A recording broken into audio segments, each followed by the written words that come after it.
तो last class में हमने पढ़ा था इलेक्ट्रोलाइसिस, ठीक है, जिसमें हमने क्या देखा था कि डिफरेंट टाइप ऑफ सॉल्यूशंस हैं, तो किस तरीके से रिएक्शन होती है when we are passing the current in the cell, ठीक है।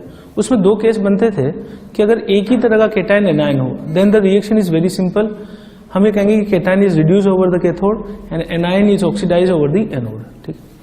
लेकिन अगर मान लो एक से ज्यादा केटाइन हो या एक से ज्यादा एनायन हो तो उस केस में उनमें आपस में कॉम्पिटिशन होगा, ठीक है। उस केस में ये होगा कि जिस केटाइन का एसआरपी ज्यादा होगा that will be reduce first at cathode, और जिस एनायन का एसओपी ज्यादा होगा that will be oxidise first on the anode, ठीक है। ये हम देख चुके हैं, ठीक है। अब डिफरेंट केसेस के बाद जो केसेस हमने पढ़े हैं मोर एवर वो याद करने वाले हैं, ठीक है। अब जो चीज हम पढ़ रहे हैं वो है first law of Faraday, first law of Faraday for electrolysis, first law of Faraday for electrolysis, electrolysis. अब एक्चुअली फैराडे ने क्या बोला है, व्हाट ही सेड कि amount of substance, amount of substance deposited और डिस्चार्ज, डिपोजिटेड और discharge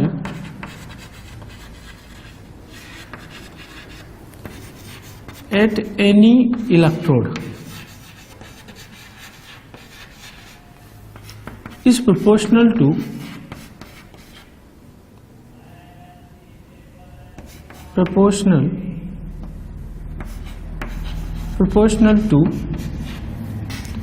amount of charge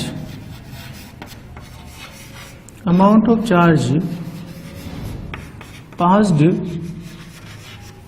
through solution,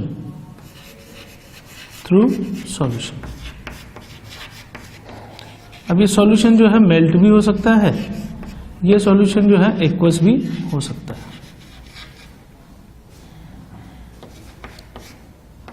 aqueous. तो Faraday का कहने का क्या मतलब था कि हम फैराडे में जैसे इलेक्ट्रोलाइसिस में हम देख चुके थे कि current is passed, charge is passed, तो जब चार्ज पास होगा तो रिएक्शन होना स्टार्ट हो जाएगी। अब सिंपल सी बात है कि अगर मैं चार्ज ज्यादा पास करूंगा, ठीक है, तो उसका मतलब जो रिएक्शन होगी वो तेज हो जाएगी, और रिएक्शन तेज होगी तो जो रिएक्शंस हो रही है उससे जो अमाउंट डिपॉजिट या डिस्चार्ज हो रहा है वो भी ज्यादा हो जाएगा, ठीक है। इसको बहुत सिंपल तरीके से हम ऐसे सोच सकते हैं कि जैसे ही हमने ज्यादा इलेक्ट्रिसिटी पास की तो जो प्लेट है, मान लीजिए मैंने यहां बनाई कैथोड प्लेट, तो इसमें चार्ज बढ़ता जाएगा, ये बढ़ता जाएगा तो ये पॉजिटिव आयन केटायन को ज्यादा फोर्स से खींचेगा, और ज्यादा फोर्स से खींचेगा तो इसका मतलब रिएक्शन तेज होगी और डिपोजिशन ज्यादा हो जाएगा। तो फैराडे ने क्या किया कि उसने सिंपली एक एक्सपेरिमेंट किया, उसने क्या किया, चार्ज को बढ़ाता गया, और चार्ज बढ़ाने पे सब्सटेंस जो डिपॉजिट या डिस्चार्ज हो रहा है उस पर इफेक्ट दिखता रहा। व्हाट ही ऑब्जर्व्ड कि when he increase charge amount deposit और डिस्चार्ज ऑल्सो इंक्रीजेस। पहली चीज तो उसने ये ऑब्जर्व की। दूसरा उसने ये देखा कि क्यू को डबल करने पे ये भी डबल हो रहा है, तो इसके बेसिस पे उसने एक सीधा फार्मूला बोल दिया कि W proportional to Q। Q हम बोल रहे हैं चार्ज और W हम बोल रहे हैं अमाउंट डिपॉजिटेड और डिस्चार्ज, अमाउंट डिपॉजिटेड और डिस्चार्ज इन ग्राम। यूनिट के लिए मैं लिख सकता हूं कि इन ग्राम, ठीक। अब जब हम प्रोपोर्शनल बोल रहे हैं कि Q बढ़ाया हमने तो W बढ़ेगा। जब इसने प्रोपोर्शनल साइन हटाया तो इसने साइन इंट्रोड्यूस किया Z। Z हम बोलते हैं electrochemical equivalent, electrochemical equivalent, electrochemical equivalent. तो पहला फार्मूला है फैराडे का फर्स्ट लॉ का, W is equal to ZQ। अब Z कैसे आएगा, Z की वैल्यू क्या होगी ये हम देख रहे हैं, ठीक है, ठीक है। तो Z के लिए हम इक्विवेलेंट लॉ की हेल्प ले रहे हैं। इक्विवेलेंट लॉ ये बोलता है कि अगर, ये हमेशा ये बोलता है कि अगर एक इक्विवेलेंट हमने रिएक्शन में प्रोड्यूस किया, कंज्यूम किया, तो एक इक्विवेलेंट ही प्रोड्यूस होगा। यानी कि इसके हिसाब से हो गया कि when one equivalent charge is passed, one equivalent electrons are passed, electrons are passed through solution. Definition है equivalent के हिसाब से. When one equivalent is passed through solution, always one equivalent is produced. Always one equivalent is produced. ठीक. तो अगर आप remember करें तो इक्विवेलेंट लॉ यही बोलता है कि एक इक्विवेलेंट से एक इक्विवेलेंट ही बनता है. इसका मतलब एक इक्विवेलेंट इलेक्ट्रॉन से एक इक्विवेलेंट भी कोई भी सब्सटेंस जो बन रहा है वो एक ही इक्विवेलेंट होगा. W is equal to ZQ से. ठीक. इसको हम आगे देखते हैं. देखा कि when one equivalent electron is passed या are passed through solution always one equivalent is produced.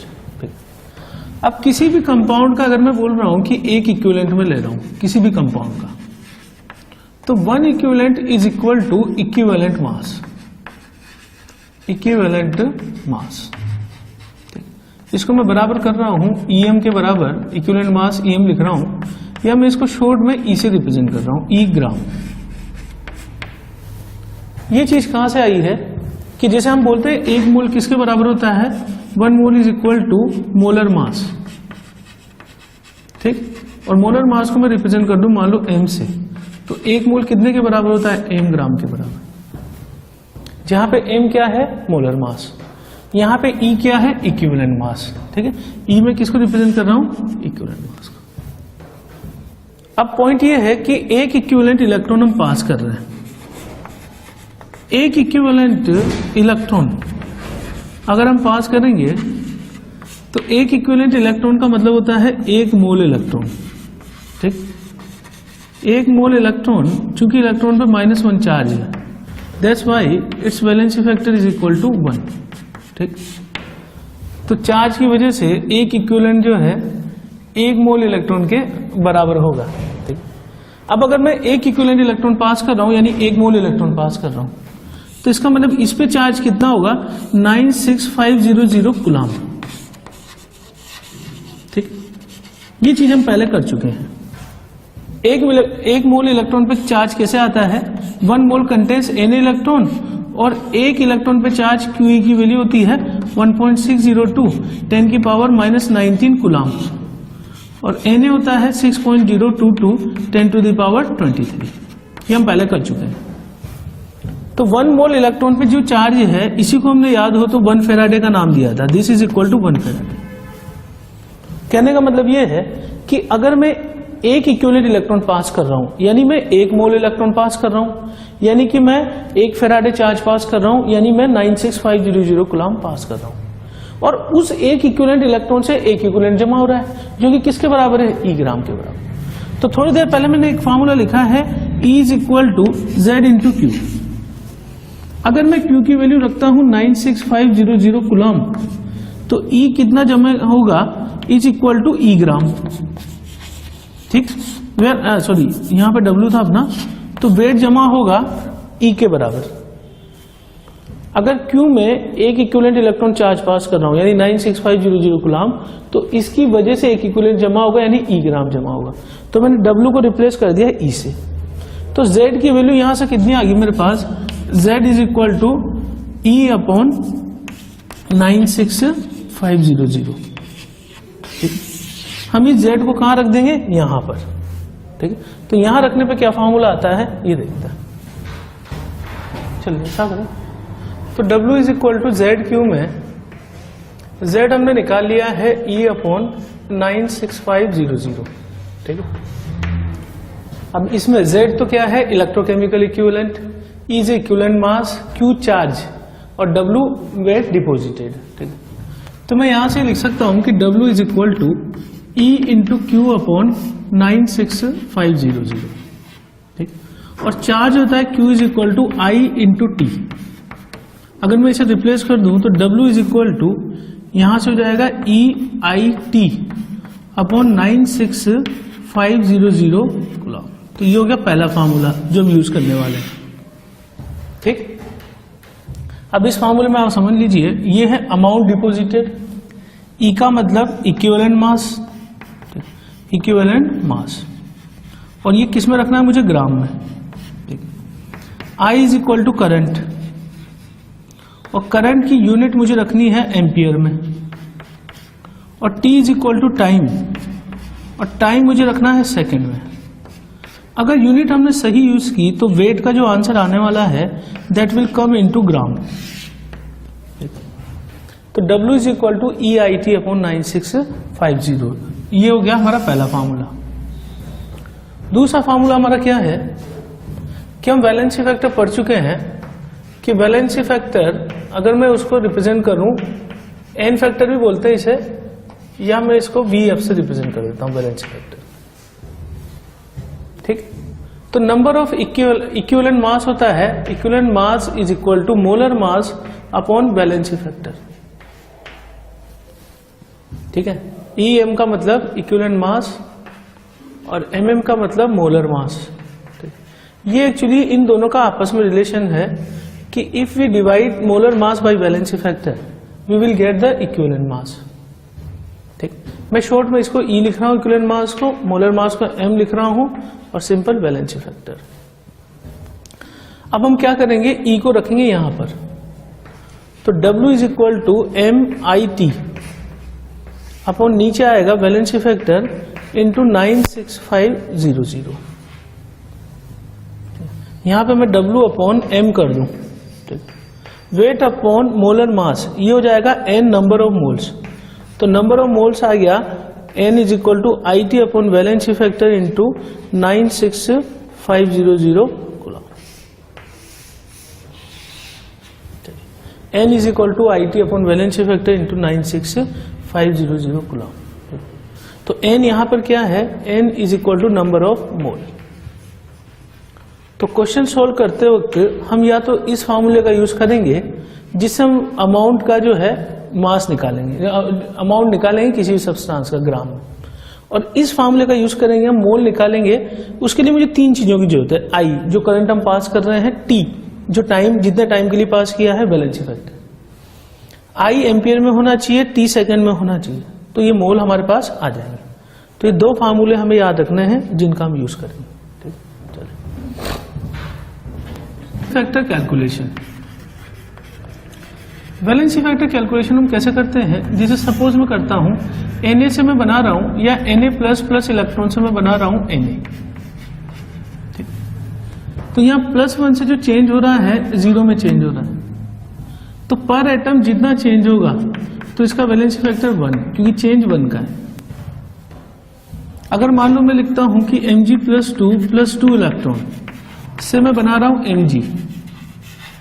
ठीक, तो ये पर एटम +2 से स्टेट चेंज हो रही है 0, तो इसका वैलेंसी फैक्टर हो जाएगा 2। अगर मान लीजिए हम लिखते हैं Al प्लस 3 इलेक्ट्रॉन से एल्यूमिनियम का फॉर्मेशन, तो चेंज हो रहा है +3 से 0 में, तो इसका वैलेंसी फैक्टर हो जाएगा 3। ठीक, अगर हम लिखते हैं सपोज HSO4 माइनस से, यहां मैं लिखता हूं H2S2O8। ठीक, तो मान लीजिए इसके लिए मुझे वैलेंसी फैक्टर निकालना है, कैसे निकालेंगे, यहाँ सल्फर कौन सी स्टेट में, +6, और यहाँ सल्फर जो है पेरोक्साइड की वजह से ये कौन सी स्टेट में है, इसमें अगर मैं देखूं इस वाले केस में तो हम बैलेंसिंग से कर लेंगे, ये मैं दोबारा लिखूंगा एग्जाम्पल। मैं कोई सिंपल सा एग्जाम्पल लेता हूं इसमें, कि जैसे सपोज करो I2 से I माइनस बना रहा हूं मैं, 0 से -1 का चेंज है, तो यहां पे पर एटम चेंज होगा 1 का, और 2 एटम है तो 1 × 2 वैलेंसी होता है, इसका हो जाएगा 2। ये सारी कैलकुलेशन हम इक्विवेलेंट कंसेप्ट में सीख चुके हैं। ठीक है, पर यहां मैं एक ट्रिक बता रहा हूं इस चैप्टर में, वहां पे थोड़ी सी कॉम्प्लिकेटेड होगी काफी सारा। ठीक है, लेकिन यहां पर हमें सिंपल रिएक्शंस देखनी पड़ेगी वैलेंसी फैक्टर के लिए। तो मैं एक सिंपल ट्रिक ये बता रहा हूं कि balance the reaction, balance reaction, और बैलेंस करने के बाद valency factor is equal to number of electron involved per molecule.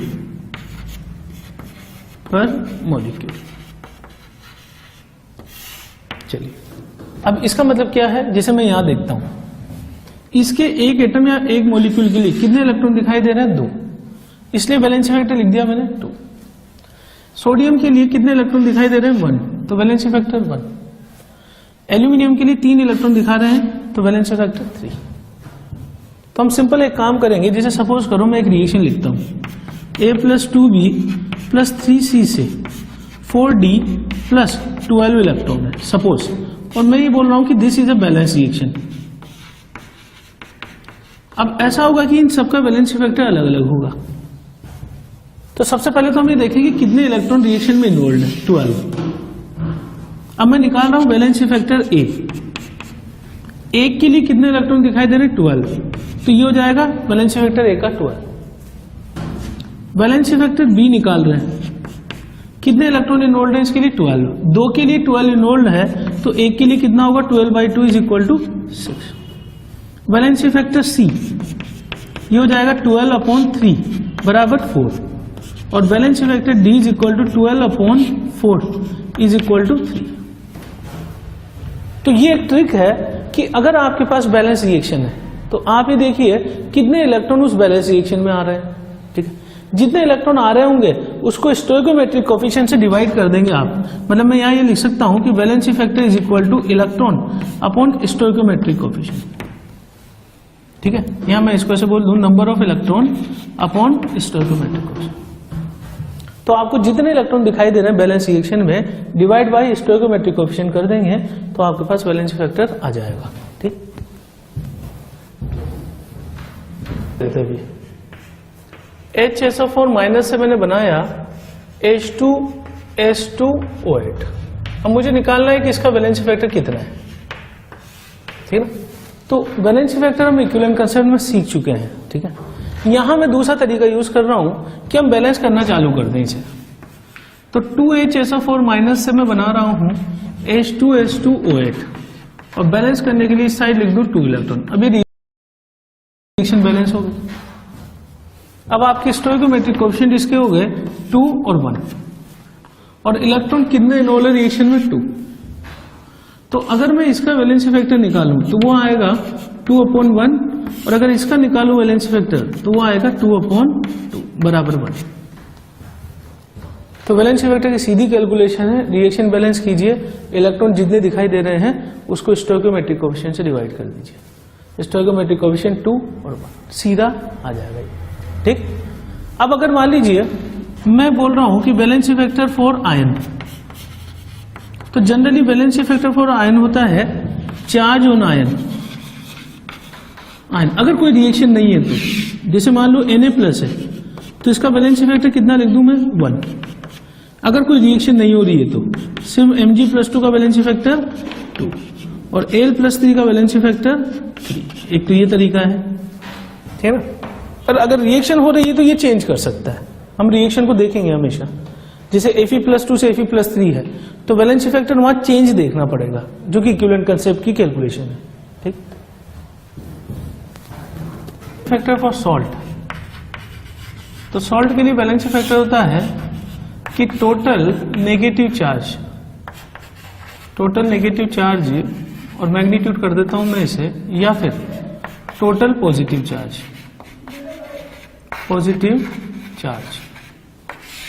जैसे फॉर द एग्जांपल मुझे निकालना है NaCl का वैलेंसी फैक्टर, MgCl2 का वैलेंसी फैक्टर, AlCl3 का वैलेंसी फैक्टर, Al2SO4 का वैलेंसी फैक्टर। अब सिंपली क्या करूंगा, या तो हम कैटायन देख ले सिर्फ, ठीक। वैलेंसी फैक्टर देखना है सॉल्ट में, तो NaCl में जो है या तो हम कैटायन देख लें सिंपली, या फिर हम क्या करें इसमें जो है हम एनाइन को देख लें, किसी भी एक को, लेकिन मैग्नीट्यूड ही देखना है हमें। तो Na+1 Cl-1, तो वैलेंसी फैक्टर 1, या तो कैटायन देखेंगे या एनाइन देखेंगे। Mg+2 सिर्फ कैटायन देख रहा हूं 2, Al+3 सिर्फ कैटायन देख रहा हूं 3, Al2SO4 में जब ये टूटेगा तो कैसे टूटेगा? 2Al+3 और साथ में 3SO4-2, ठीक। 2Al+3 यानी चार्ज का मैग्नीट्यूड 6, और इसमें भी चार्ज का मैग्नीट्यूड 6। तो मुझे या तो ये देखना है या देखना है कैटायन या एनाइन। यानी कि कितना हो गया 6। तो ये चीज हो गई वैलेंसी फैक्टर के हिसाब से कि मैंने वैलेंसी फैक्टर निकालना सीख लिया। अब एक चीज यहां पर बता दें कि if efficiency of cell is eta, ठीक, तो eta is equal to mass observed upon mass theoretical into 100, ये परसेंटेज एफिशिएंसी निकाल रहा हूं मैं, इंटू 100, यानी जितना मिलना चाहिए, मान लीजिए 100 ग्राम मिलना चाहिए हमें और 80 ग्राम हमें मिल रहा है प्रैक्टिकली, तो एफिशिएंसी सेल की हो जाएगी 80%, ठीक। तो इस तरीके से निकालते हैं, जिसको मैं सीधा ही लिख रहा हूं कि eta weight observed is equal to, यहां से EIT अपॉन 96500 इंटू नीटा। अगर मान लो इफ एफिशिएंसी इज 100%, तो हम नीटा की वैल्यू ले लेंगे 1 और इसको हटा देंगे यहां से, ठीक है। तो अगर क्वेश्चन में एफिशिएंसी के बारे में कोई जिक्र नहीं दिया हो, एफिशिएंसी नहीं हो, तो एफिशिएंसी हम मानेंगे 100% और नीटा को हटा देंगे यहां से, ठीक है ना। एक बार जेई ने क्वेश्चन पूछा हुआ है नीटा के ऊपर, इसलिए मैं ये लिख रहा हूं, ठीक। अगर मान लो मैं मोल के केस में देखूं तो mole is equal to IT upon valency factor into 96500, ठीक है, इंटू नीटा। तो हम इस फॉर्मूले का यूज कर सकते हैं। अब नीटा, जैसे सपोज करो किसी क्वेश्चन में आपको एफिशिएंसी दे दी 80%, तो आप नीटा की वैल्यू कितनी यूज करोगे 0.8। ध्यान दें अपन कि नीटा परसेंट एफिशिएंसी दी हुई है, तो मुझे क्या निकालना है, इसका फ्रैक्शन निकालना है। 80/100 0.8 एफिशिएंसी लिख के मैं यहां लिख दूंगा, ठीक। तो एफिशिएंसी सेल की क्या है कि जितना मिलना चाहिए, ठीक है, उसके कंपेयर में जितना वास्तव में मिल रहा है उनका रेशियो मल्टीप्लाइड बाय 100, ये परसेंट एफिशिएंसी हो जाएगी। तो अगर मैं यहां फॉर्मूला देखूं कि कितना मिलना चाहिए, तो W थ्योरेटिकल हो जाएगा EIT अपॉन 96500, ठीक। तो इसलिए ऑब्जर्व जो है W observe is equal to, ये मोल है ऑब्जर्व, तो W ऑब्जर्व थ्योरेटिकल ऑब्जर्व के बराबर हो जाएंगे अगर नीटा की वैल्यू 1 होगी तो एफिशिएंसी 100% नीटा 1 और इसे हटा देंगे, वही फॉर्मूला बन जाएगा। लेकिन अगर क्वेश्चन में एफिशिएंसी 80% दी हो तो फिर नीटा मुझे यूज करना है 0.8, ठीक। तो ये क्वेश्चन तब है, ये इसका यूज तब है जब क्वेश्चन में एफिशिएंसी का जिक्र हो, नहीं हो तब तो हम नॉर्मल फार्मूला यूज करेंगे इसको हटा के, ठीक है ना। ये चीज आप समझ गए होंगे। 96.5 ampere current is passed for 1000 seconds through 3 different electrolytic solution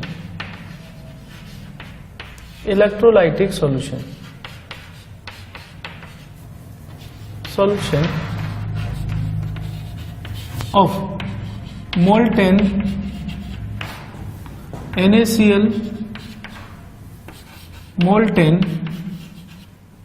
MgCl2 and molten Al2O3. Molar mass of sodium is equal to 23, it is given. Molar mass of magnesium is equal to 24 and molar mass of aluminum is equal to 27. हमसे पूछा है कि calculate mass of sodium, mass of magnesium, mass of aluminum deposited on cathode.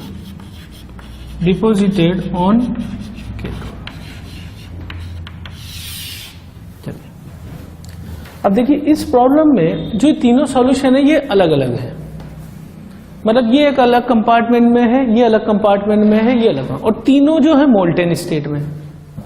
Molten state की problem आसान है क्योंकि उसमें एक ही तरह का कैटायन होगा, यहाँ कैटायन होगा Na+, यहाँ होगा Mg+2, यहाँ होगा Al+3, ठीक है। तो डिपोजिशन इसी रेस्पेक्ट में हो रहा है। ये पूछ रहा है डिपोजिटेड ऑन द कैथोड। ठीक, तो सबसे पहले तो मैं लिखूं कि करंट मुझे दिया हुआ है किसमें 96.5 एम्पियर करंट है और टाइम मुझे दिया हुआ है 1000 सेकेंड। अब मेरा अगला काम है कि मैं वैलेंस इफेक्टर निकालूं। वैलेंस इफेक्टर कैसे निकालूंगा कि Na प्लस एक इलेक्ट्रॉन लेकर Na में जमा होगा तो इसका वैलेंस इफेक्टर हो गया 1। Mg plus 2 ion will take 2 electron to give magnesium metal, so valency factor of magnesium will be equal to 2। Similarly Al plus 3 will acquire 3 electrons to give aluminium metal.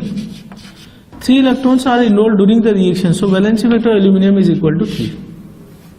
तो मेरा सबसे पहला काम था कि मैंने वैलेंस इफेक्टर निकाल लिया सोडियम का, मैग्नीशियम का और एल्यूमिनियम का, जो मैं ऑलरेडी बता चुका हूँ। ठीक, अब हम निकालेंगे कि mass of sodium, magnesium, aluminium deposited on the cathode. ठीक, N is equal to IT upon valence factor into 96500। अब आप ये देखिए N का मतलब क्या है, मोल। तो सबसे पहले मैं मोल निकाल रहा हूं सोडियम के, कितना होगा 96.5 current into 1000 second upon valence effector 1 into 96500। Solve करूंगा तो आ जाएगा 1 मोल, और 1 मोल का वेट निकालना है तो डिवाइड बाय मोलर मास 23, तो वेट इसका आ गया 23 ग्राम सोडियम। ठीक, अच्छा अगर नंबर ऑफ इक्विवेलेंट पूछा जाए तो मोल 1 है, तो नंबर ऑफ इक्विवेलेंट क्या होता है, नंबर ऑफ इक्विवेलेंट होता है number of mole multiplied by valence effector. तो नंबर ऑफ मोल 1 और वैलेंस इफेक्टर 1, तो एक इक्विवेलेंट सोडियम का जमा हुआ। अब मैं कैलकुलेशन ले जा रहा हूं मैग्नीशियम पे। Mole magnesium is equal to IT upon valence factor 2 96500। Solve करूं तो ये आएगा आधा मोल। मुझे इक्विवेलेंट निकालना है, आधा मोल और इसका वैलेंस इफेक्टर है 2, तो इसको मल्टीप्लाई कर दूं तो नंबर ऑफ इक्विवेलेंट इसके आ गए मैग्नीशियम के 1। ये फैराडे का सेकंड लॉ है जो हम आगे जाके पढ़ेंगे कि अगर सिमिलर चार्ज में पास कर रहा हूं, मैं सभी सेल में करंट और टाइम सेम रख रहा हूं, तो चार्ज सेम हो गया। अब चार्ज सेम है तो देखिए सोडियम का भी एक इक्विवेलेंट जमा हुआ और मैग्नीशियम का भी एक इक्विवेलेंट जमा हुआ, तो एल्यूमिनियम का भी कितना जमा होगा, एक इक्विवेलेंट जमा होगा। अब हम कैलकुलेशन ले लेते हैं एल्यूमिनियम पे। Mole aluminium is equal to IT upon valence factor 3 9650। मैंने 3 कैसे लिखा एल्यूमिनियम का, यहां से एल्यूमिनियम का वैलेंस इफेक्टर 3, मैग्नीशियम का 2, सोडियम का 1। इधर आ जाते हैं अपन, सोल्व करने पर ही आएगा 1/3 मोल। इधर वेट निकाल लूं मैं, 1/2 mole is equal to weight upon molar mass 24, तो वेट इसका आ जाएगा 12 ग्राम। 1/3 मोल है और वैलेंस इफेक्टर 3 है, मैं सीधा मल्टीप्लाई कर दूं दोनों को, तो ये भी कितना जमा हो रहा है, 1 इक्विवेलेंट। और अगर इसका वेट निकालना है तो वेट अपॉन मोलर मास 27, तो वेट हो गया 9 ग्राम एल्यूमिनियम इज डिपोजिटेड। ठीक, तो क्वेश्चन दोबारा समझ लेते हैं अपन। करंट हम पास कर रहे हैं 96.5 एम्पियर फॉर 1000 सेकेंड। IOT दिया हुआ है, यूनिट का ध्यान रखें सेकेंड में होना चाहिए। Molten NaCl, molten MgCl2, molten Al2O3। Cation पे कौन पहुंचेगा, कैथोड पे कौन पहुंचेगा, केटाइन। कौन कौन से केटाइन है, Na+, Al+3, Mg+2। 2 इलेक्ट्रॉन लेकर, ये 1 इलेक्ट्रॉन लेकर सोडियम में कन्वर्ट होगा, ये 2 इलेक्ट्रॉन, ये 3 इलेक्ट्रॉन, तो वैलेंस इफेक्ट इनका कोरस्पॉन्डिंग 1, 2 और 3। इधर आ जाता है अपन। मोल निकालने का फॉर्मूला है IT upon valence factor into 9650। तो mole magnesium is equal to, data रखने पर 1 मोल और वेट इसका 23 ग्राम। ठीक, और वैलेंस इफेक्टर 1 है तो 1 into 1 number of mole into valence factor आ जाएगा नंबर ऑफ इक्विवेलेंट 1 इक्विवेलेंट। इधर आ जाते हैं, mole magnesium is equal to IT upon valence factor 2 96500। Solve करने पे हाफ मोल, वैलेंस इफेक्टर 2 को मल्टीप्लाई किया तो नंबर ऑफ इक्विवेलेंट आ गया 1 इक्विवेलेंट। और वेट निकालना है तो आधा मोल, 1 मोल का मोलर मास है 24, तो आधे मोल का होगा 12 ग्राम। ऐसे भी कर सकते हैं यूनिटरी मेथड से। मोल aluminium IT upon valence factor 3 into 96500, तो 1/3 मोल हो गया। मोलर मास इसका 27 है, तो वेट कितना डिपोजिट हुआ, 27 into 1/3 9 gram. Since 1 mole is equal to 27 gram, 1/3 mole will be 9 gram. Valency factor 3 है तो number of mole into valency factor दोनों को मल्टीप्लाई करने पे नंबर ऑफ इक्विवेलेंट 1। तो आप देख सकते हो कि एक इक्विवेलेंट mg एक इक्विवेलेंट सॉरी। अगर आप सेम चार्ज पास कर रहे हो तो जो अलग अलग कंपाउंड है सभी के बराबर इक्विवेलेंट ही जमा होंगे। ये लॉ ऑफ केमिकल इक्विवेलेंस है और यही फैराडे का सेकंड लॉ है जो हम बाद में देखेंगे। ठीक, एग्जाम्पल ले रहे हैं 96.5 ampere current. 96.5 ampere current is passed for 1000 seconds through water through a dilute H2SO4 solution. Dilute H2SO4 solution. हमसे पूछा है कि calculate volume of gas released at cathode and anode at STP. Cathode and anode at STP। अब actually main चीज ये है कि इसमें जब हम सॉल्यूशन के बारे में बोल रहे हैं, जैसे मैंने बोला कि डाइल्यूट H2SO4 सॉल्यूशन, तो इसमें जो दो चीजें हैं वो कौन सी है, H+ और इधर ले लूं मैं SO4-2 और साथ में वाटर भी है। ठीक, तो यहां रिएक्शन कौन सी होनी है ये हम लास्ट क्लास में देख चुके हैं कि ये याद करने वाला पॉइंट है। जैसे अगर मैं एनोड पे बात करूं तो एनोड पे सल्फेट का कुछ नहीं हो सकता। क्यों? Because sulphur is in highest oxidation state, तो सल्फर आगे जा ही नहीं सकता। वाटर का ऑक्सीडेशन अगर होगा तो इलेक्ट्रॉन लूज करेगा, साथ में H+ प्लस O2 गैस। और इधर SRP के हिसाब से देखें तो H+ goes to cathode and it will release hydrogen gas, ये कैथोड पे। ठीक, तो ये चीज तो मुझे पता होनी चाहिए। ठीक है, अगर ये चीज मुझे पता है तो सबसे पहले मैं स्टार्टिंग करूं कि कैथोड पे क्या होने वाला है। कैथोड पे हम ये बोलेंगे कि hydrogen gas is released, hydrogen gas released. अब हाइड्रोजन गैस कितनी रिलीज होगी उसके लिए मुझे वैलेंसी फैक्टर देखना पड़ेगा। 2H+ प्लस 2 इलेक्ट्रॉन से H2 रिलीज होगी, तो हाइड्रोजन के लिए 2 इलेक्ट्रॉन दिखाई दे रहे हैं, तो इसका वैलेंसी फैक्टर हो जाएगा 2। वैलेंसी फैक्टर निकालने के और भी तरीके हैं। हाइड्रोजन यहाँ 0 स्टेट में है और 0 से +1 में जाता है, तो एक एटम के लिए चेंज है 1 का और 2 एटम के लिए 2 का चेंज, तो वैलेंसी फैक्टर 2 × 1। इस तरीके से भी निकाल सकते हैं। या आपके पास बैलेंस रिएक्शन दिखाई दे रही है तब तो सीधा ही करना है number of electron involved upon stoichiometric coefficient 2 divided by 1, तो वैलेंसी फैक्टर आ जाएगा 2। अब वैलेंसी फैक्टर आने के बाद मोल बराबर होता है IT upon valency factor into 96500। मैं यहां रख दूं 96.5 इंटू 1000 सेकेंड। सावधानी रखनी है यूनिट रखते वक्त, वैलेंसी फैक्टर 2 इंटू 9650। सोल्व करेंगे तो ये आ जाएगा 1/2 मोल, और 1/2 मोल यानी कि 11.2 लीटर 8 STP, ये आंसर हो गया। ठीक, दूसरी चीज जो हम देखेंगे वो कहां देखेंगे, एनोड पर। एनोड पे हमने देख लिया है कि सल्फेट का तो कुछ नहीं हो सकता, लेकिन वाटर का ऑक्सीडेशन होगा, तो वाटर क्या करेगा, H2O gives 4 electron plus 4H+ plus O2। Balance कर लूं इसे मैं 2H2O से इस तरीके से। अब अगर रिएक्शन बैलेंस है तब तो मैं सीधा यहां से बता दूंगा कि इसका स्टोइकोमेट्रिक कोएफिशिएंट 1 और इलेक्ट्रॉन 4, इसका मतलब इसका वैलेंसी फैक्टर हो गया 4। वैलेंसी फैक्टर 4 है तो मोल ऑक्सीजन बराबर IT upon valency factor into 96500। Valency factor रखा 4, तो ये चीज आ जाएगी 1/4 मोल। और अगर मैं वॉल्यूम निकालूं इसका तो STP पर वॉल्यूम हो जाएगा इसका 5.6 लीटर। तो total volume of gas release is 11.2 litre hydrogen and 5.6 litre oxygen. और अगर टोटल पूछ ले तो 11.2 प्लस 5.6 करते हैं। ठीक है, तो इस तरह के जो क्वेश्चन होंगे उसके अंदर हमें रिएक्शंस का आइडिया होना चाहिए। 96.5 ampere current is passed for 1000 seconds through copper sulfate aqueous solution using platinum electrode. Calculate mass deposited at cathode. Calculate mass deposited at cathode and volume of gas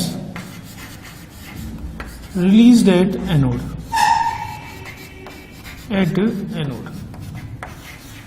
चलिए ये question देखते हैं अपन कैसे करें। मैं पहले तो ये देखना पड़ेगा अपन को कि कॉपर सल्फेट अगर हम ले रहे हैं सॉल्यूशन एक्वस, तो इसका इलेक्ट्रोलाइसिस अगर होता है तो क्या होगा। ठीक है, तो सबसे पहले तो हम देखें कॉपर सल्फेट टूट के कौन सा आयन दे रहा है, कॉपर +2 और SO4 -2 आयन। ठीक, इसके साथ हम रिएक्शन वाटर की भी कंसीडर करें कि वाटर भी होगा। सल्फेट के बारे में तो हम कह सकते हैं कि इट इज नॉट ऑक्सीडाइज्ड, और वाटर अगर ऑक्सीडाइज होगा तो क्या रिलीज करेगा, O2। ठीक है, ये रिएक्शन तो कहां हो जाएगी, एनोड पर। अब दूसरा पॉइंट है कैथोड पर।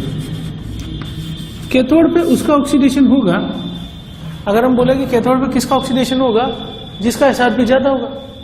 तो SRP की डेटा के बेसिस पे हम बोलते हैं कि इस पे रिएक्शन होगी कॉपर +2 की, यानी इस पे होगा कि कॉपर +2 2 इलेक्ट्रॉन लेकर कैथोड पे जमा हो जाएगा, किसकी फॉर्म में, कॉपर। तो जो हमने टॉपिक पढ़ा हुआ है उसके रिजल्ट हमें यूज करने हैं। तो सबसे पहले मैं स्टार्ट करता हूं कैथोड पर। कैथोड में मुझे पता लग गया कि रिएक्शन क्या होने वाली है, कॉपर +2 2 इलेक्ट्रॉन लेकर it will be deposited in the form of copper.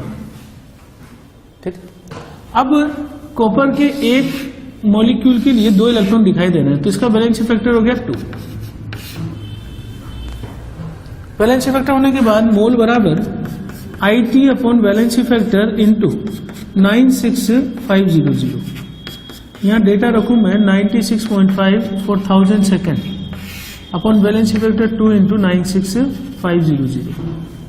ये चीज आ जाएगी 1/2 मोल कॉपर डिपोजिटेड। अब अगर मुझसे पूछा जाए कि कॉपर का मास कितना है जो डिपोजिट हुआ, तो कॉपर का मोलर मास होता है 63.5 ग्राम। एक मोल का मास इतना है तो आधे मोल का मास कितना हो जाएगा, it is equal to 1/2 into 63.5 gram copper deposited. ये चीज तो हमने यहां से निकाल ली। ठीक है ना, वेरी सिंपल। कैथोड पे रिएक्शन कॉपर जमा होने वाला है, कॉपर का वैलेंस फैक्टर 2, उसको यूज करके मैंने आधा मोल कॉपर डिपॉजिट वहां करा दिया। अब यहीं से अपन एक चीज और देखते हैं। ठीक है, अगर मुझसे पूछा जाए कि कॉपर कितना डिपॉजिट हुआ, तो ये पहला पार्ट हमने कर लिया। सपोज बी पार्ट में मुझसे बोले कि कॉपर +2 कंज्यूम्ड कितना हुआ फ्रॉम सॉल्यूशन। चलिए, तो इसका आंसर कैसे होगा, जो सॉल्यूशन में कॉपर +2 है वो जा रहा है कैथोड पे डिपॉजिट होने के लिए, तो कॉपर +2 की जो आयंस है उनमें कमी आएगी, कॉन्सेंट्रेशन में कमी आएगी। अच्छा, कॉपर कितना जमा हुआ, ऐसे समझ सकते हैं कि प्लेट यहां पर है, इससे कॉपर +2 इधर जाकर जमा हो गया, किसकी फॉर्म में, कॉपर की फॉर्म में। तो जितना कॉपर यहां डिपॉजिट हुआ है उतना ही यहां कंज्यूम हुआ है सॉल्यूशन के अंदर। तो कॉपर +2 कंज्यूम्ड कितना हो गया, कंज्यूम इज इक्वल टू ½ मोल। अब अगला पार्ट जो कि बहुत इंपॉर्टेंट है, जिसमें यह है कि copper +2 remaining in the solution, in remaining solution. अब रिमेनिंग सॉल्यूशन में कॉपर +2 कितना होगा, वो मुझे कहां से पता लगेगा कि हम कॉपर +2 कितना ले रहे हैं शुरू में। ठीक है, तो अब मैंने यहां पे एक्चुअली ये डेटा लिखा नहीं, तो मैं इसमें थोड़ा सा चेंज कर रहा हूं। Through is passed through 10 litre and 1 molar copper sulphate solution. ये डेटा मैंने लिखा दिया है। सॉल्यूशन मेरे पास 10 लीटर है और 1 मोलर कॉपर सल्फेट है। इसका मतलब initial T is equal to 0 पर 1 मोलर सॉल्यूशन था और 10 लीटर था कॉपर सल्फेट। मैं दोनों को मल्टीप्लाई कर दूं तो इसका मतलब मेरे पास 10 मोल क्या पड़ा हुआ था, कॉपर सल्फेट पड़ा हुआ था। T इज इक्वल टू 0 पर सॉल्ट है 100% टूटेगा, तो कॉपर +2 होगा 10 मोल इनिशियली। अब 10 मोल इनिशियली था और कॉपर +2 कंज्यूम हो गया हाफ मोल। इसका मतलब कॉपर +2 रिमेनिंग कितना होगा, रिमेनिंग होगा अपना copper +2 10 minus 1/2 is equal to 9.5 mole. और रिमेनिंग की कॉन्सेंट्रेशन पूछी जाए तो copper +2 is equal to 9.5 upon volume 10 litre is equal to 0.95 molar. तो जैसे जैसे हम इलेक्ट्रोलाइसिस करवाते जाएंगे कॉपर +2 की कॉन्सेंट्रेशन कम होती जाएगी, ठीक ना। ये बात एक बार और समझिए कि कैथोड पे हमने बोला कि कॉपर डिपॉजिट हो गया तो कॉपर +2 खत्म हुआ। कितना डिपॉजिट हुआ, आधा मोल, तो कॉपर +2 खत्म हो गया आधा मोल। हमने कॉपर सल्फेट कितना लिया था, 10 मोल। 10 मोल में से कॉपर +2 10 मोल मिलेगा और खत्म हो गया आधा मोल, तो बचा हुआ कॉपर +2 है 9.5 मोल। और वॉल्यूम से डिवाइड कर दूं तो कॉन्सेंट्रेशन आ जाएगी 0.95 मोलर। ठीक, ये तो रिएक्शन कहां हो रही है कि ये तो रिमेनिंग इन द सॉल्यूशन आ गया। ये कॉपर +2 क्या है, रिमेनिंग। अब हमें ये देखना है कि एनोड पे क्या होता है, ठीक, कि oxygen gas released at anode कितनी है, एट एनोड।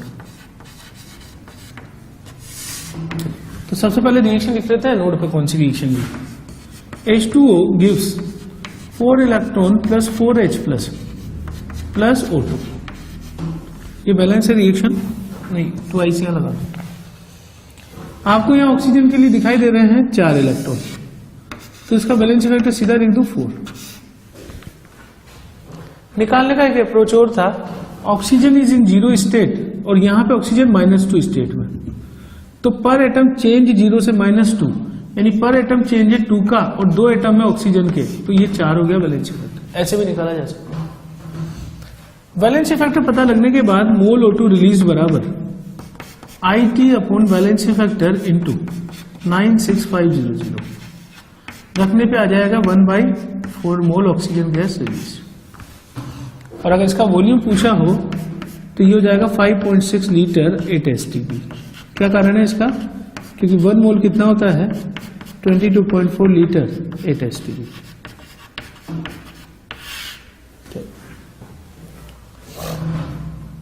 अब इसके बाद हमसे पूछा है कि pH of the solution, pH of solution. अब देखिए सॉल्यूशन की pH हमेशा किस पे डिपेंड करती है कि कितने H+ या OH- है। तो मुझे ये निकालना पड़ेगा कि H+ इसमें बड़े हैं तो कितने बड़े हैं। अब H+ कहां से निकलेगा मेरे पास, कि वाटर के ऑक्सीडेशन से H+ जनरेट हो रहा है। अब आपको बैलेंस इफेक्ट निकालना है H+ का कितना है, तो एक रूल ये है कि आयन पे जो चार्ज होता है वही नॉर्मली उसका बैलेंस इफेक्टर होता है। तो हाइड्रोजन पे +1 चार्ज है तो बैलेंस इफेक्टर 1 ले सकता हूं, या फिर आपको बैलेंस रिएक्शन दिखाई दे रही है यहाँ पे, तो मैं इसका बैलेंस इफेक्टर कैसे निकालूंगा, electron involve in the reaction upon stoichiometric coefficient of the reactant, तो ये आ जाएगा 1। तो इसका मतलब मोल H+ कितना हुआ, IT upon valence factor into 96500, ये हो गया 96.5 इंटू 1000 अपन बैलेंस इफेक्टर 1 इंटू 96500, ये चीज हो जाएगी इज इक्वल टू 1 मोल। यानी सॉल्यूशन में ड्यूरिंग इलेक्ट्रोलाइसिस हुआ क्या है, जब हमने चार्ज पास किया तो इलेक्ट्रोलाइसिस होने के दौरान ऑक्सीजन गैस रिलीज हुई एनोड पर और साथ में H+ आयन जनरेट हुए। यहां से देख सकते हो कि अगर ये 1 मोल जनरेट हुआ तो ये साथ में 4 होगा। हमने ऑक्सीजन कितना मोल निकाला, 1/4 मोल, तो इसका 4 गुना कितना हो गया, 1 मोल। ऐसे भी कर सकते थे, ठीक है। तो NH+ जो है कितना आ गया, 1 मोल। तो कॉन्सेंट्रेशन H+ की कितनी हो गई, इज इक्वल टू 1/10। 10 क्यों किया, क्योंकि वॉल्यूम 10 लीटर है सॉल्यूशन का, ये आ गया 0.1। तो pH में सीधा लिख दूं pH इज इक्वल टू 1। तो बहुत इंपॉर्टेंट क्वेश्चन है, ठीक है ना, जेई के पॉइंट ऑफ व्यू से। पर इसमें ये याद करने वाली चीज है कि एनोड पे क्या होगा, कैथोड पे क्या होगा। इसके बगैर हम इस क्वेश्चन को नहीं कर पाएंगे, ठीक। 6.5 ampere current is passed for 1000 seconds through 10 liter and 1 molar copper sulfate aqueous solution using copper electrode। अब क्वेश्चन में फर्क ये है कि पहले हम प्लेटिनम इलेक्ट्रोड ले रहे थे। प्लेटिनम इलेक्ट्रोड का मतलब क्या है, इनर्ट इलेक्ट्रोड, जो रिएक्शन में खुद पार्टिसिपेट नहीं करता है, लेकिन कॉपर तो पार्टिसिपेट कर सकता है। तो अब ये चीज हम पहले ले चुके हैं ऑलरेडी केस में। अब यहाँ क्या क्या रिएक्शन होने वाली है, copper plus 2 SO4 minus 2, water water, ठीक है। और एक और चीज है कि कॉपर भी यहां पे साथ में है। अब इस केस में हम ये कहेंगे कि इसका कुछ नहीं होगा, वाटर और कॉपर में प्रेफरेंस मिलेगी कॉपर को, और कॉपर क्या बना देगा, कॉपर प्लस 2 इलेक्ट्रॉन। यहां पर वाटर का कुछ नहीं होगा, कॉपर प्लस 2 जमा हो जाएगा कॉपर प्लस यहां 2 इलेक्ट्रॉन लेकर। तो पॉइंट ये है कि जो कैथोड एनोड पे रिएक्शन होगी, ये अपन ले चुके हैं, एनोड पे कॉपर देगा कॉपर प्लस 2 इलेक्ट्रॉन, और कैथोड पे होगा कि कॉपर प्लस 2 इलेक्ट्रॉन से कॉपर। इस चीज को अपन पढ़ चुके हैं प्योरिफिकेशन ऑफ कॉपर में, ये मेटलर्जी के अंदर आता है, प्योरिफिकेशन ऑफ कॉपर कैसे करेंगे। मतलब कहने का मतलब यह है कि जितना कॉपर यहां से निकलेगा, यहां से कॉपर निकल के इधर आएगा और उतना ही कॉपर चला जाएगा। तो अगर मैं बोलूं कि कॉपर प्लस 2 की कॉन्सेंट्रेशन कितनी रहेगी, तो ये रहेगी 1 कांस्टेंट। अब देखिए, जब हमने पिछला क्वेश्चन किया था तो हमने कहा था कि कॉपर प्लस 2 खत्म हो रहा है और 0.95 हो गया, क्योंकि उधर क्या हो रहा था कि कॉपर इधर नहीं आ रहा था, क्योंकि प्लेटिनम का इलेक्ट्रोड था। एनोड पे तो वाटर ऑक्सीडाइज होकर ऑक्सीजन बना रहा था। वहां क्या हो रहा था कि कॉपर जो सॉल्यूशन में पड़ा हुआ है, कॉपर सल्फेट से मिला हुआ, वो जाके जमा हो रहा है, तो खत्म होगा नीचे। लेकिन इधर क्या हो रहा है कि जो सॉल्यूशन में कॉपर प्लस 2 है वो जमा हो रहा है इधर कैथोड पर, लेकिन एनोड पर भी कॉपर आके इधर आ रहा है। तो जितना इधर जाएगा उतना इधर आएगा, तो सॉल्यूशन क्या हो जाएगा, कांस्टेंट। तो इस वाले केस में हम ये कह सकते हैं कि copper plus 2 concentration remains constant in the solution. एक तो ये बात हो गई। दूसरी बात क्या है कि अगर हमसे पूछा जाए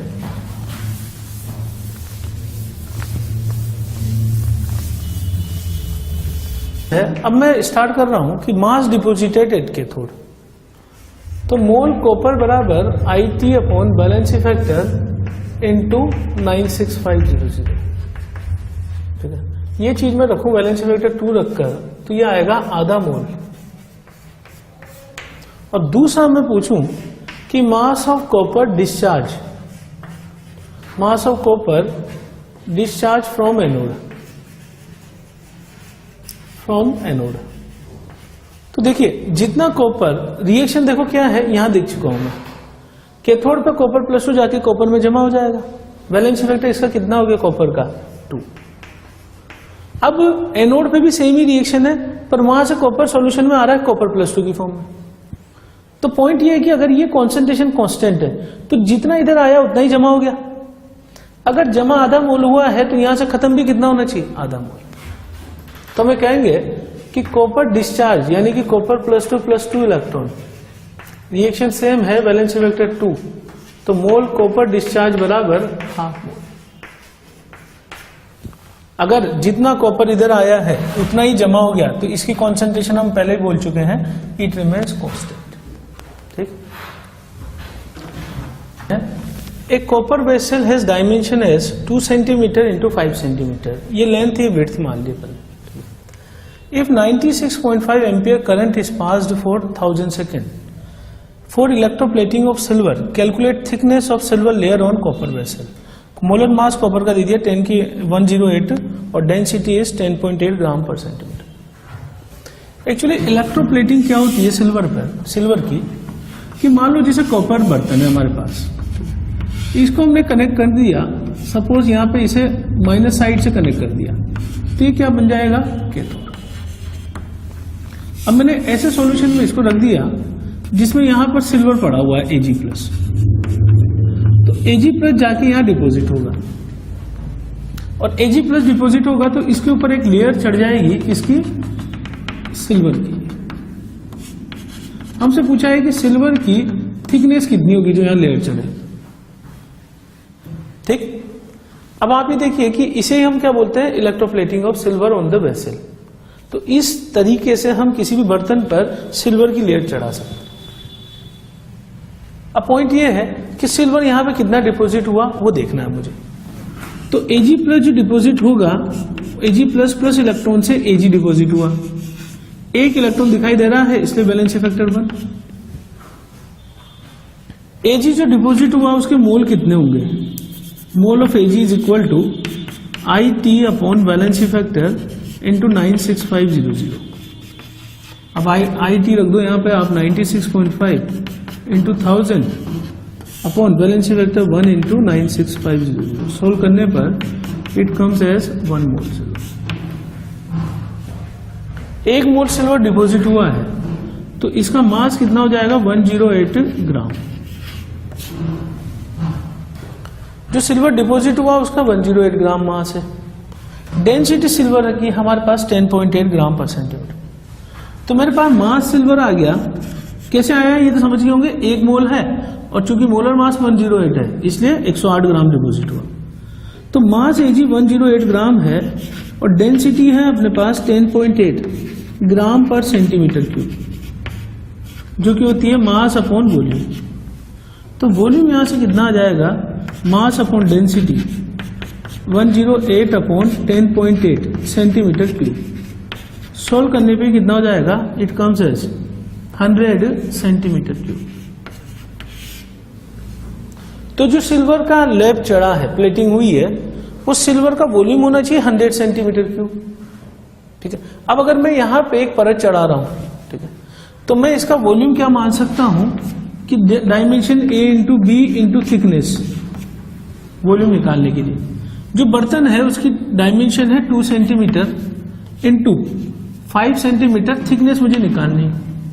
सोल्व करूंगा तो थिकनेस कितनी आ जाएगी, 10 सेंटीमीटर। तो 10 सेंटीमीटर की थिकनेस यहां पे हो जाएगी। अभी एक रफ कैलकुलेशन है एक्चुअली, क्योंकि थिकनेस होगी तो इधर डायमेंशन भी बढ़ेगी, पर हमने एक्चुअली इसको रफ कैलकुलेशन करके किया हुआ है, ठीक है ना। वरना तो ये लॉजिक भी होगा कि भाई ये बढ़ेगा अगर थिकनेस तो लेंथ बढ़ जाएगी, विड्थ बढ़ जाएगी, तो वॉल्यूम की कैलकुलेशन तो अलग होनी चाहिए, ठीक है ना। तो हम ये मान रहे हैं कि ये डायमेंशन चेंज नहीं हो रही है, केवल थिकनेस को ही कंसिडर, इसकी वजह से लेंथ और विड्थ चेंज नहीं हो रही है। अगर मान लो हम बहुत ही कम पतली परत चढ़ाएंगे तब तो हम ये मान सकते हैं ना कि A और B ऑलमोस्ट कांस्टेंट ही रहेंगे।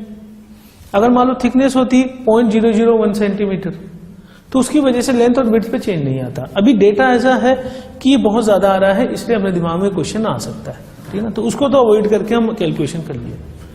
तो समझ गए होंगे आप, डायमेंशन है बर्तन का, ठीक है ना, उस पर सिल्वर की परत हमने चढ़ाई है। कितना सिल्वर चढ़ा है, 1 मोल। कितना मास हो गया, 108 ग्राम। डेंसिटी के हिसाब से वॉल्यूम चढ़ा 100 सेंटीमीटर क्यूब। इसको 100 सेंटीमीटर क्यूब को मैंने चेंज किया A, B और T में, डायमेंशन, लेंथ और विड्थ और थिकनेस सिल्वर की, तो वो हमारे पास आ गई 10 सेंटीमीटर। कि सपोज मान लीजिए हम कॉन्सेंट्रेटेड H2SO4 का इलेक्ट्रोलाइसिस करें।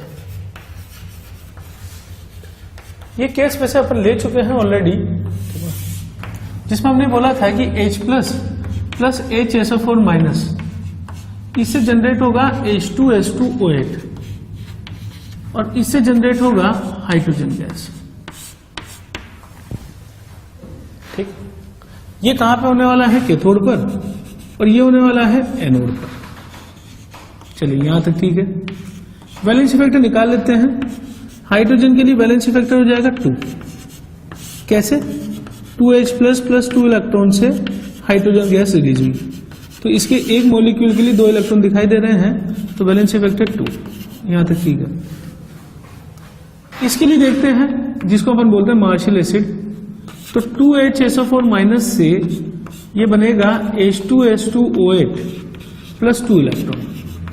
बैलेंस रिएक्शन में इसके एक के लिए जितने इलेक्ट्रॉन दिखाई दे रहे हैं वही इसका वैलेंसी फैक्टर हो जाएगा, जो कि होगा 2। अब पॉइंट ये है कि अगर मान लो हम इलेक्ट्रोलाइसिस को बहुत लंबे समय तक करते रहे, ठीक है, मान लीजिए हमें बोले कि H2SO4 इज इन लिमिटेड, ये लिमिटिंग रिएजेंट हो गया मान लो। ये लिमिटिंग रिएजेंट कब होगा? जब हम करंट बहुत ज्यादा पास कर दें या चार्ज जो है वो एक्सिस में पास कर दें।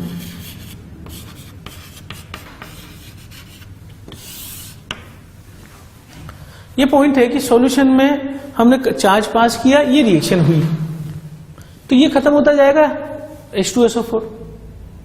एक टाइम ऐसा आएगा जब H2SO4 खत्म हो गया, अब खत्म होने के बाद फिर मैं चार्ज और कंटिन्यू पास करता हूं, उससे क्या होगा? ये रिएक्शन तो स्टॉप हो गई, लेकिन उसके बाद क्या होगा? आफ्टर कंज्यूमिंग H2SO4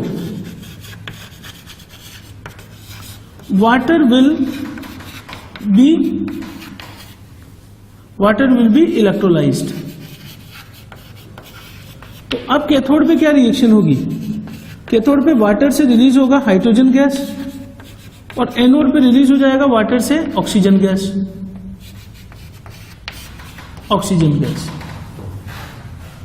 अब लॉ ऑफ इक्विवेलेंस क्या बोलता है कि इक्विवेलेंट एट कैथोड बराबर इक्विवेलेंट एट एनोड। कैथोड पर तो हाइड्रोजन गैस ही हो रही है, तो मैं इसे लिख दूं इक्विवेलेंट ऑफ हाइड्रोजन बराबर एनोड पर equivalent oxygen plus equivalent H2SO8। अच्छा, ऑक्सीजन का वैलेंस फैक्टर कितना होता है? 4। ये कैसे पता लगा?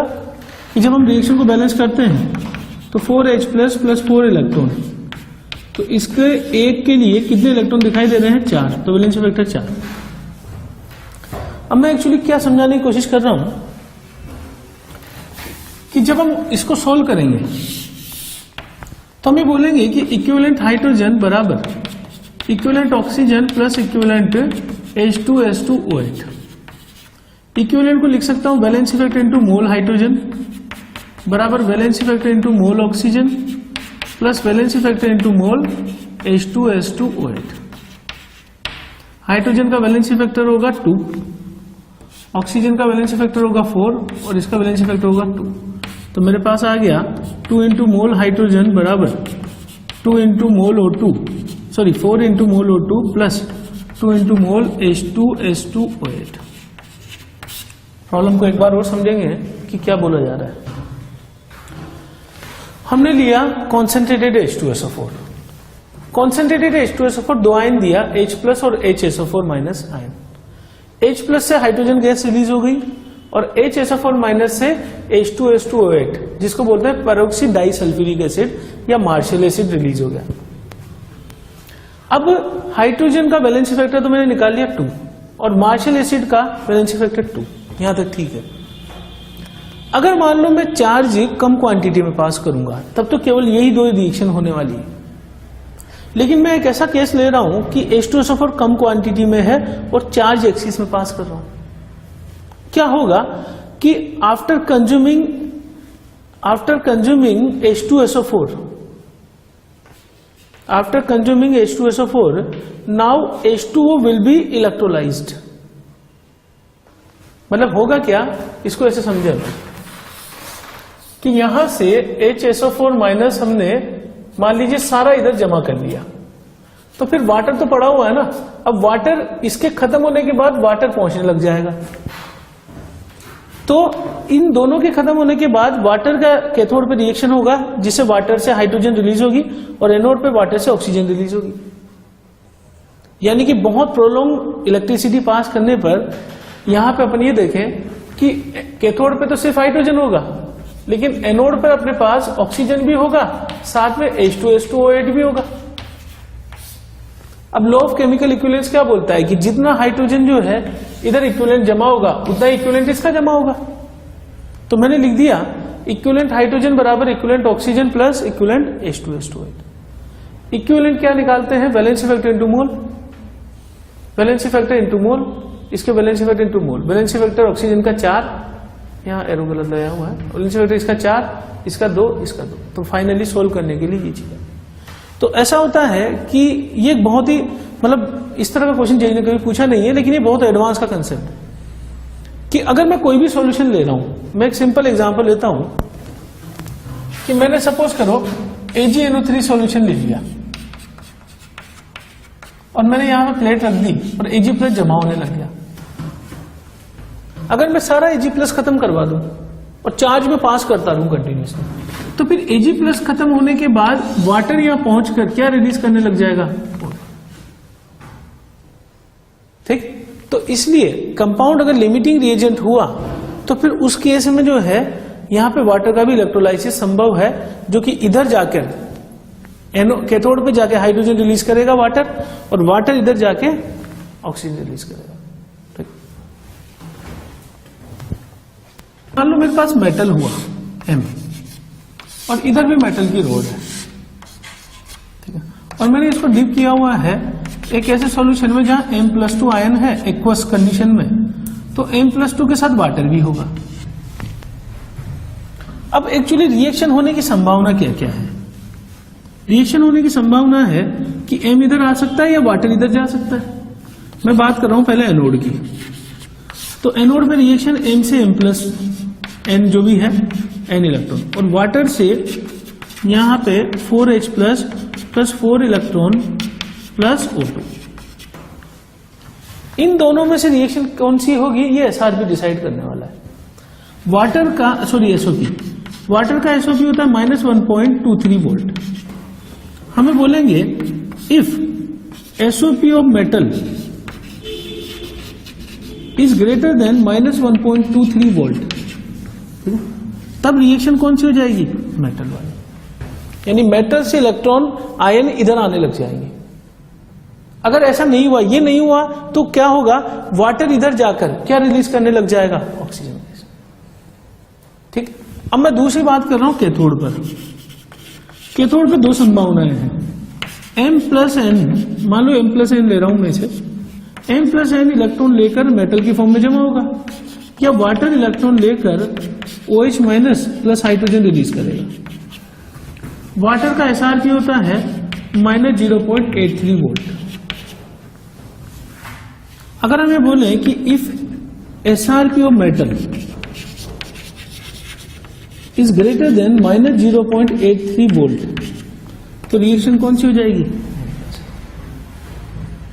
तो समरी ये है मेटल इधर आए, इसके लिए जरूरी है कि इसका SOP वाटर से ज्यादा हो, ये आयन इधर पहुंचे, इसके लिए जरूरी है कि इसका SRP वाटर से ज्यादा हो।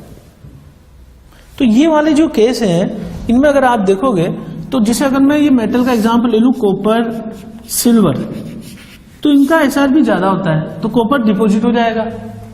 लेकिन मैं सॉल्यूशन में Mg+2 रख दूं या Na+ रख दूं तो वो जाके डिपोजिट नहीं होगा। तो मेटलर्जी में क्वेश्चन बनता है, जैसे लास्ट ईयर मेंस में क्वेश्चन आया था कि which of the following metal can not be obtain from electrolysis of aqueous solution. तो उसका आंसर जैसे मान लो ऑप्शन दे दिया कॉपर, सिल्वर, निकल, और एक दे दिया आपको Mg, तो Mg can not be obtain, ये ले सकता हूं मैं। कारण क्या है, इन सबका SRP वाटर के SRP से ज्यादा है। अगर किसी मेटल का SRP वाटर के SRP से कम होगा तो वो यहां नहीं पहुंचेगा। हम क्या चाह रहे हैं कि इसको यहां पहुंचाना चाह रहे हैं।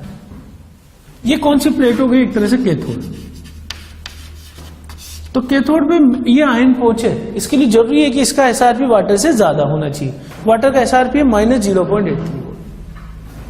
तो ऐसे मेटल जिनका SRP वाटर से कम होता है, सॉरी ज्यादा होता है, वो इजीली जो है वो डिपोजिट हो जाते हैं। जैसे मैं एग्जांपल डेटा से बताता हूं, कॉपर +2 इलेक्ट्रॉन से कॉपर, इसका SRP है +0.34 वोल्ट।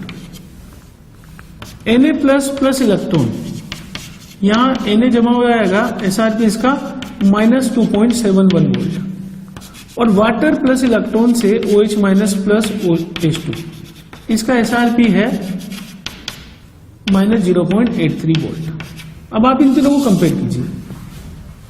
मान लो मैंने कॉपर +2 का एक्वस सॉल्यूशन लिया, तो कॉपर +2 का कॉम्बिनेशन होगा वाटर के साथ, ठीक है।